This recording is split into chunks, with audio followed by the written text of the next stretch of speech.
Matagal ka nang nagtitrade, alam mo na yung patterns, alam mo na yung support and resistance, alam mo na yung iba't ibang bagay, and nakakakuha ka na rin ng mga profits, pero deep down inside, alam natin na may kulang pa rin talaga. And in this video, pag-usapan natin kung ano nga ba yung mga kulang na yun so that you can level up. Imagine this, instead of trading 20,000 pesos, 50,000 pesos on your capital, what if there's a way para makapag-trade tayo ng mas malaki, like $50,000, $200,000, and $100,000? And the best thing dito is, hindi mo i-release yung sarili mong capital ng ganun kalaki. Ganito kasi, most of traders are stuck, hindi dahil hindi sila magaling, kundi dahil wala silang capital. Imagine you're using or you're playing with small capital lang, no?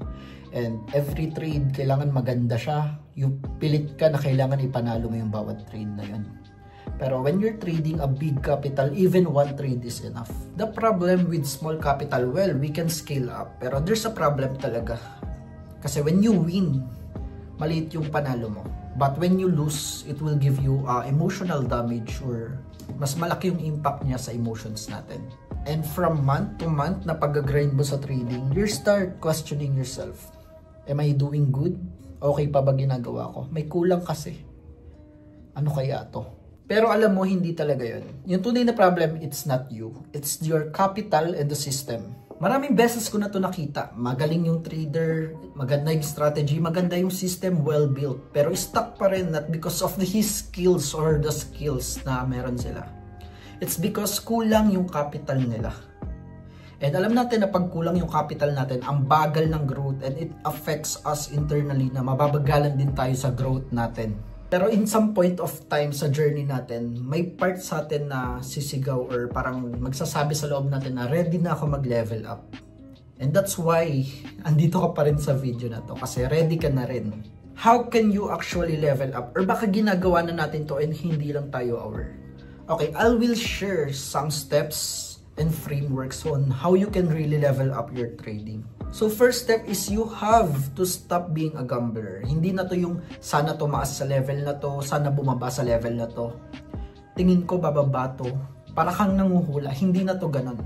So first action step na pwede mong gawin dito, simulan mo na isulat yung mga rules mo on how you take your trade.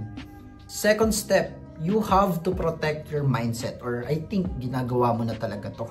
Trading is not about winning every trade. It's about protecting your capital so that you can still trade or you keep on trading.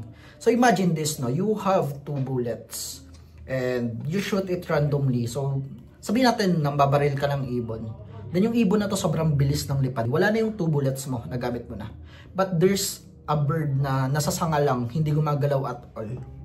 Wala ka ng bala. So you have to protect your capital.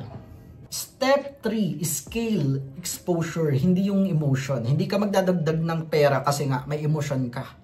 So what you'll do if you think you're good with 10,000 pesos, you can scale up with 50,000 pesos, even $50,000.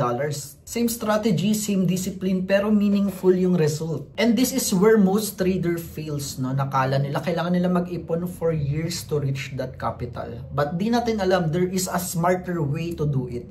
Hindi lang smarter way, mas mabilis pa. So ang tawag dito is yung prop firms or mga funded accounts. Siguro narinig mo na to sa kung saan-saan. Ito yung mga katulad ni FundedNext na meron silang program na if-fund nila yung trader once they prove themselves. So gagawin mo, mag-enroll ka sa kanila with fee syempre. Then what you're going to do is i-prove mo sa kanila na kaya mo talagang mag-trade. So if-fund ka nila, no problem at all. As long as you can prove yourself. So what does this means? Diba? You don't need millions to really scale up your capital. You just need discipline, consistency, and system. Ang maganda dito, napakarami ng traders ang nakaka-payout gamit yung FundedNext kasi alam nila yung system nila, alam nila kung ano iti-trade nila, what time, lahat, you name it, alam na nila yung gagawin nila. So if matagal ka na talagang nagtitrade din, alam mo na yung system mo, yung rules mo, yung criterias, confluence, whatever it is, baka ready ka na talaga mag-level up, and nasa baba yung link ng FundedNext. You've spent many years, months, sleepless nights para lang makuha yung napakagandang strategy na meron ka ngayon. So it's time to scale it up. Give yourself the capital you deserve.